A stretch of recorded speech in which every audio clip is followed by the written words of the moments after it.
All right, so this is gonna be an interesting video for me. I played The Last of Us Part 2 recently, the remastered version on the PlayStation 5, and I kind of went over it in my head a couple times. How do I want to start this video? How do I want to go into this review, etc., etc. Um, and I guess I figured back in 2020 when everybody was, hyped up for The Last of Us Part 2, majority of the fan base was already pretty spoiled on some key moments, obviously due to some like leak and stuff like that. Um, so I figured it'd be appropriate to talk about leaks. I don't think I should shy away from leaks in this review, especially with this game being 4 years old, and it was leaked out prior to it even releasing the first time. I figured it's pretty safe to talk about some of the key moments, especially because I do think that there are a lot of key moments that generally affect the quality of this game, for better or for worse. Obviously, there's a bunch of controversy that surrounds this game, especially within the diehard fan base of the original Last of Us game. But before I go into, this game and what makes this game what it is, I kind of just want to talk about my own personal experience with the franchise of The Last of Us. If you guys don't know, I originally played The Last of Us back in 2013 on the PlayStation 3, back when it initially released. I enjoyed the game for what it was.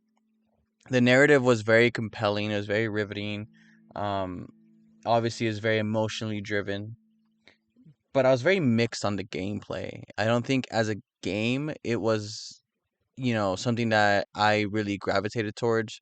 I wasn't a big fan of stealth, especially not at that time. And I just wasn't a big fan of the way that they used their puzzles. Last year, I went back and I replayed the remastered version just to kind of, I guess, see if there's differences in how I feel about it. And I definitely appreciate the game a lot more now than I did back in 2013. With that being said, however, a lot of my feelings still remain the same. I do think the game is really, really clunky. The stealth isn't really as good as I think some people want to make it out to be. Especially like in moments where I feel like when you get like when your stealth is ruined, the area is pretty much like lost for you. You kind of just have to restart that like event. Stuff like that that I just didn't really like. Especially the puzzles that kind of felt like tacked on. They kind of just felt more like obstacles in your way than they did like add to the gameplay. So stuff like that made me not really the biggest fan of The Last of Us as a IP. So going into The Last of Us Part 2 back in 2020, I actually didn't feel compelled to play the game. So I didn't, right? I didn't play it, and I heard all the controversy and I heard everyone talk about it, and I guess I just didn't really care until they were going to remaster the game. Then I figured, hey, obviously this game is, loved or hated for whatever reason. Kind of want to see why. And I didn't really know what to expect as far as like gameplay or as far as, what the game really is. I knew obviously the spoilers, right? I knew Joel dies. I knew Abby is this new character that is playable and everybody hates and despises her. So beyond that though, I didn't really know what I was getting out of this game. I figured it's gonna be more of The Last of Us, just Joel dies. And if I'm being, 100% honest, in the original Last of Us, I didn't really like the character of Joel. Um, Obviously there's the ending events that take place at the end of Last of Us that has I think the fan base split sometimes. But I definitely think there's a lot more Joel defenders than they are Joel haters. But for me, I was definitely on the camp of I don't really like Joel, especially for what he did at the end of the game. It for narrative reasons, it makes a lot of sense, and it was a really cool ending to a game. But just as a person specifically, I was not a fan of Joel. Um, so I didn't really care that he was gonna die, and I didn't think that I would care when the moment actually happened in the game. But then I played through the game, right, and it gets to that moment, and Joel's getting killed, and I'm feeling moved by this moment, not in a way that I think I would have if I was like a Joel defender, right? I think Joel's fan base definitely felt some type of way when Joel dies. But for me, when Joel is getting murdered in front of Ellie, I think that's what kind of sparked a fire in me. I, for as much as I don't like Joel, I really, really like the character Ellie. She was my favorite character in the original Last of Us game. And to see her kind of going through this situation where her mentor, her only father figure, her only parental figure really, is being murdered in front of her. I think it is a compelling reason for you to want to dive into this game, right? And go on Ellie's journey of revenge or seeking justice, however anyone wants to put it. And I think it's a good way to attach the player to this main objective. Because, at least for me, I was very, very attached to the idea of Ellie doing what she felt is right. Some people came in and killed her only parental figure, and a lot of people's, like, a lot of people had a lot of respect in Jackson for Joel. So it made sense that the town kind of rallied to a degree behind the idea of seeking justice, seeking revenge on the people who did it. So it's easy as a player to get behind this cause, right? And then even as Ellie proceeds through this journey and she does a lot of questionable things to get there, as a player you're convinced, you're headstrong that whatever it takes to get justice, to get revenge, whoever gets in your way, you do what you must to pay back these events that happened. And then, again, the game goes through it. It goes through a lot, and you never really question whether or not you've gone too far until that moment where Ellie goes too far. Then you start to really question, was this worth it? And you definitely, at least for me, I understood what the narrative of this game was. Like, at least my take. The idea that justice is, eye for an eye, isn't necessarily a righteous idea of justice. And whether or not justice even needs to be carried out, sometimes it's just not really worth it in that respect, right? I think in this game they definitely showcase the blurred line between, you know, revenge and justice. And halfway through the game they do something interesting where you play as Abby and you see her reason why she was out to get Joel. And whether you like Abby, whether you hate Abby, you can't necessarily be mad at Abby, in my opinion. I think Abby is a very interesting and necessary character in the narrative of this game because she serves as a lightning rod for everybody's hatred for majority of the game, right? She killed most people's favorite character in the original game. The reason why people played The Last of Us a lot was for Joel. So going into Last of Us Part 2 and Joel being killed by a character they don't know, they don't care about. And I think the idea here was you would have all this hatred for this character, which I did. Then you play as a character and you can learn to empathize with her situation and her people's situation, and maybe why they went on their quest for revenge. And I think a lot of that went over a lot of people's heads, which is where the controversy kind of begins. I think a lot of people were so mad that they're playing as Abby, this character who killed their favorite character, right? They would much rather have played as Joel and have more of The Last of Us Part 1. But for me, Abby symbolizes the difference this game is from the original. Last of Us Part 2 is not necessarily getting Last of Us and ramping it up and making it more than what it was. Like a lot of sequels are. A lot of sequels build off of what you did in the first game. Last of Us Part 2 doesn't necessarily build narratively in the same way I think most sequels do. If anything, it deconstructs everything that was The Last of Us 1. Everything that was this, you know, tried and true quote unquote hero's journey, and it deconstructs it for what it really was. In The Last of Us, the original Last of Us, you go through a lot of situations where you do a lot of questionable things. You hurt a lot of people, and you never really pay the consequence for it. Especially at the end when Joel does what he does to the Fireflies and the game ends. He never really faces the consequences for those. And that's not really how life works. If you steal, if you kill, if you harm others, there's a good chance bad things will happen to you because of those actions. And I do think this game is a good showcase for whenever you do something, there is a follow up to that.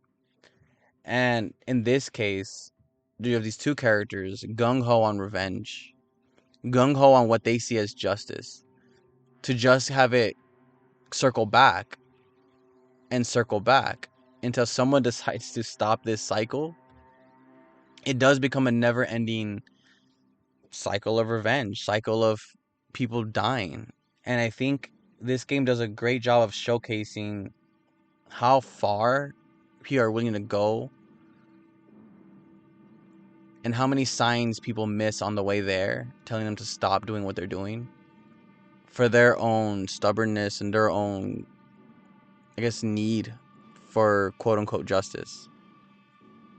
This game showcases justice as a weird idea, right? And who's to say what real justice looks like? Who's to say when justice needs to be served? For certain situations, things get blurred. And this game does a great job of blurring those lines. And I think to a lot of people, it just gets shown off as, gore porn. A lot of people kind of see this as this very violent game for no reason. And it tore down what made The Last of Us so special. And I guess as someone who just didn't really love The Last of Us, I think this game does a better job of showcasing why that first game was so special, building on it in a weird way that I don't think anyone would have expected. And it makes me kind of appreciate the first game more, knowing that there is follow up to every action that they did in the original game, that there are consequences and people were affected afterwards, good or bad, or however you want to look at it. People were affected, lives were affected by the actions in The Last of Us 1.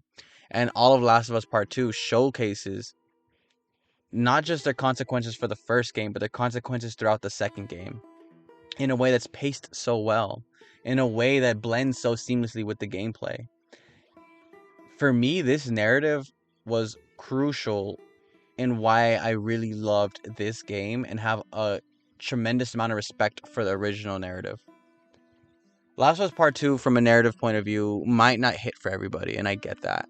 For me, it's exactly what I want from a story that only games can tell.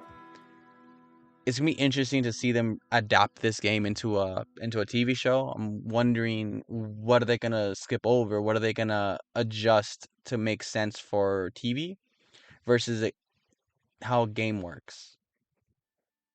For me, The Last of Us Part Two's narrative is definitely something that stands out amongst most narratives in most games, and it cemented it in my head as probably one of my favorite narratives in gaming, in media in general.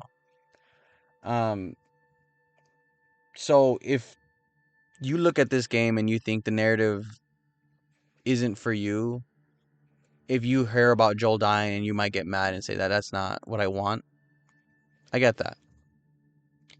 But there is more to this game besides just the narrative, so I don't want to just harp on the narrative. This game, from a gameplay standpoint, is so phenomenal, for me at least. This game builds on everything that the original did and amplifies it to like 10 degrees. The stealth is so robust. The combat options are so many. You have different melee weapons. You can craft different guns, different bullets. Um, you can turn seamlessly. You have the ability to like dodge. You have the ability to kind of parry sometimes. A lot of these things that feel so smooth and so seamless. You can, crawl underneath things, jump on top of things, climb, etc., run around. the way that the gameplay blends with the environment is so, again, perfect. They created like a playground for each scenario to really allow the player to express how they want to go about a certain event.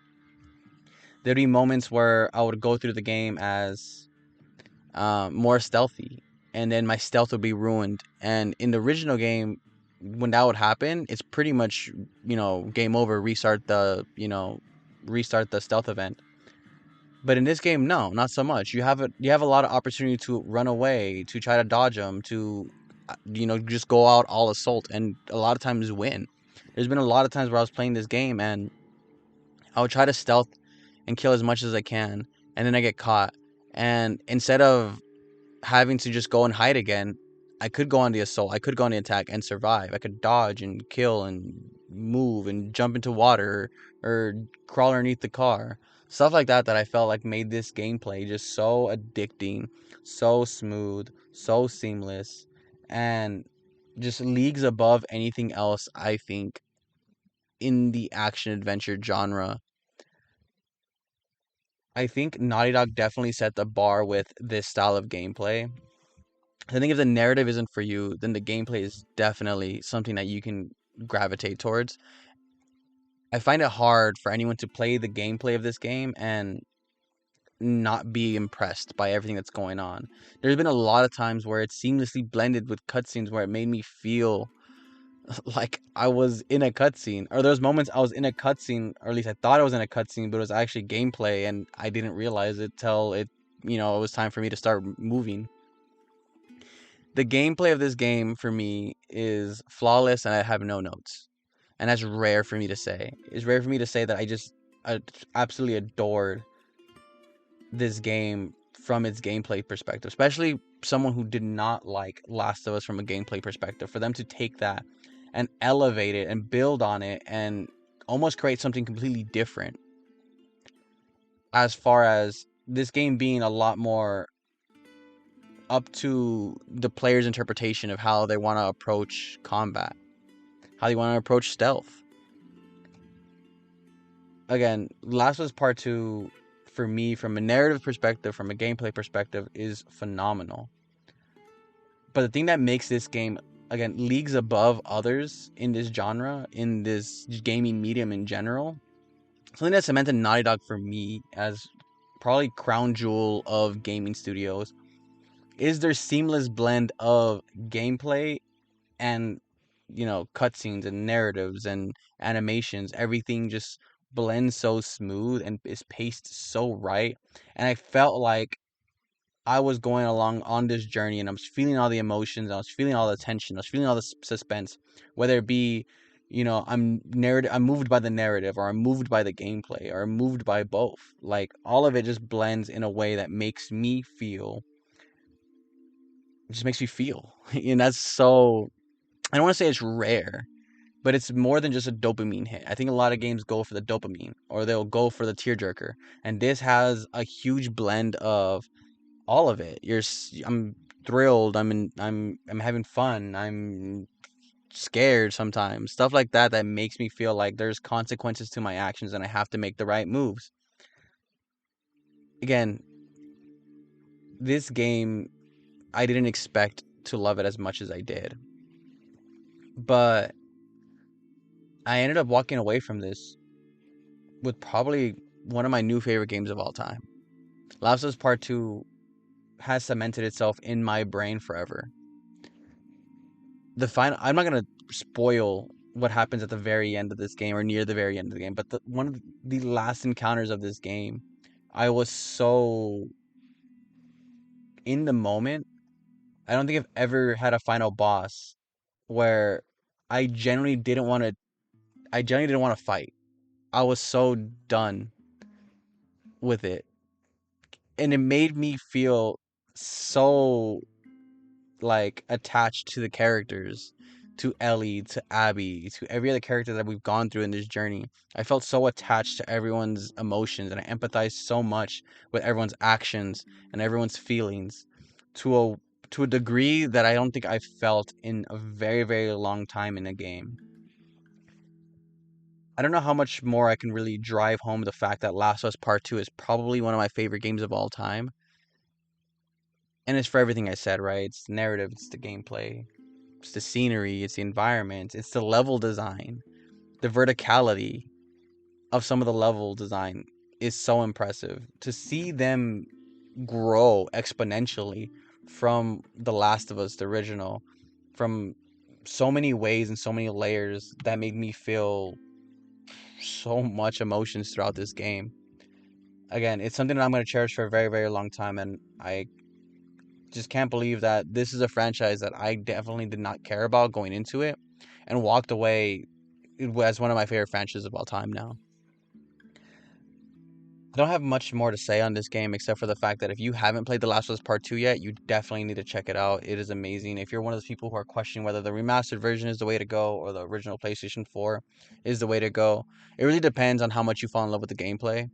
Um, if you're so or you don't really care so much about the gameplay, then just get the PS4. That way you can experience the narrative and kind of just call it a day after credits. If you're someone who really, really enjoys the gameplay like me, I would say get the PS5 remastered because they do have the no return mode where it's just like a roguelike mode of just nonstop combat.